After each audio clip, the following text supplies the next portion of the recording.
name is Caitlin DeVille, and I'm a senior in the nursing program at Simpson University.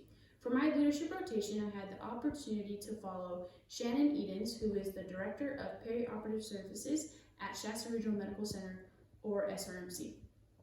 This project was conducted at SRMC, and my project was based on the timeout procedure.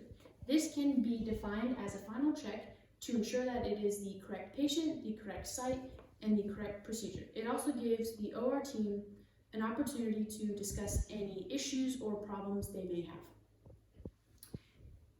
The main participants, or the individuals that will be affected by this project, are the OR team. These include the surgeon, anesthesiologist, surgical technician, and nurse, as well as any other individual in the OR, depending on what type of procedure is being conducted. Other individuals affected by the project, however not directly, are hospital representatives or the administration. These are individuals such as the CEO, the CFO, and the CNO.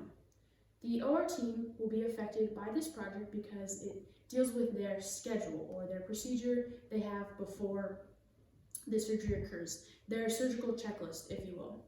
The hospital representatives will be indirectly affected because the utilization of this timeout procedure and the success or failure of this project can positively or negatively affect surgeries in the OR, therefore affecting the reputation of the OR and potentially of SRMC as a whole. This project was chosen mainly to prepare the OR for the upcoming Joint Commission accreditation. The Joint Commission has expectations for hospitals nationwide. These expectations are called the National Patient Safety Goals. So specifically, they have one specifically for the OR. These are make sure it is the correct patient and the correct procedure at the correct place on the patient's body, mark the correct place on the patient's body where the surgery is to be done, and pause before the surgery to make sure that a mistake is not being made. And this was given out by the Joint Commission in 2020. The secondary reason for implementing this project was to prevent any surgical mistakes. While I was researching this topic, I came across a research article conducted by Howell in 2019. A group of orthopedic surgeons took a 6-month period and analyzed their surgeries throughout that period. They found that 59% of their surgeries occurred at the wrong site, 14% were the wrong surgery, and 5% was the wrong patient. Now that is just a small group of orthopedic surgeons. Imagine an entire OR or the whole surgical community. So that is the reason why this project was implemented, in order to prevent these surgical mistakes from happening at SRMC. So the plan for this project was to first research the timeout procedure. This information would then be corroborated with Director Edens to ensure her approval of putting this information in her ER and to make sure that it was in her OR, and to make sure that it was correct. Then a small poster would be made, small and concise, in order to display this information in an effective manner. Lastly, the poster would be placed in each of the 8 ORs at SRMC. The last 2 parts of the plan are extremely important because this will ensure that the information will be seen and utilized by the OR staff. So with that being said, this is the poster that was originally in SRMC's OR. It is not an exact replica of the poster, however, it is close to the original. This poster is about this big and it is in one OR at SRMC.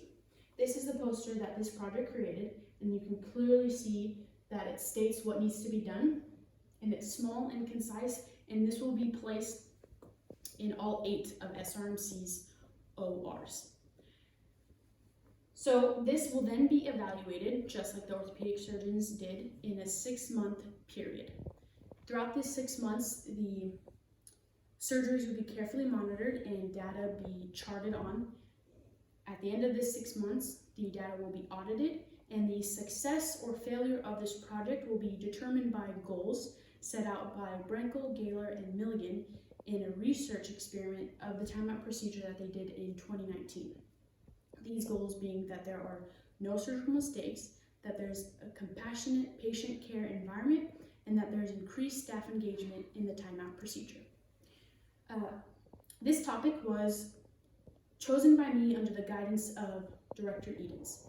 Director Edens gave me options such as Joint Commission requirements, universal precautions, and the timeout procedure. I decided to do a 2-in-1 by helping the OR prepare for the Joint Commission while implementing the timeout procedure. This topic, the timeout procedure, was not really an issue at SRMC. In all of the surgeries I was able to witness, the timeout procedure was utilized and done effectively. However, the incidence of wrong patient, wrong site, wrong procedure are an issue. Whether it be at SRMC or at another hospital, it is an issue and needs to be addressed. That is why this project was chosen, in order to address the issue of those high rates of wrong patient, site, and procedure, and to ensure that these rates do not occur at SRMC.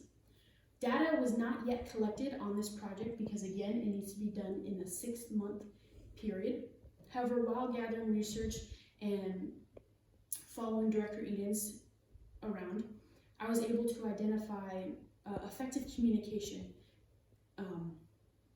in their OR. The nurse would have everyone stop, would state the patient's name, the patient's procedure, and where the procedure should be done, and the OR team would stop and verbally verify that this was the correct information. It was amazing to see that effective communication was being done and that patient safety was of the utmost priority. So, as also during my research, I had a wow moment. Again, as I was reading the Howell article submitted in 2019, I came across the high rate of wrong site surgery. Over half, or 59% of surgeries in a 6-month procedure were wrong site. This was enlightening. It was a wow for me because these doctors have higher level of degree, higher level of education, and they are perceived by many as knowing everything. However, this wrong site surgery, something I perceive as a simple mistake, was done, and it was done at a high rate. So that was very interesting and very enlightening to find out. Also, throughout this experience, I was able to learn and understand, appreciate nurse leaders and what their job is. This project made me realize how much responsibility a nurse leader has. Director Edens is an excellent example of a nursing leader. I don't remember a time where we sat down for very long in the office. We were constantly in and out of the OR, checking in windows to make sure every surgery was going smoothly and to ensure her employees had everything they needed. To me, it really looked more like a family setting rather than a work area. And that's one of the reasons why I recommend this course and this opportunity to follow a leader in a hospital, because it really challenged my perception of nurse leaders and just leadership in general, what kind of culture they can create and what they can do in their setting. Thank you.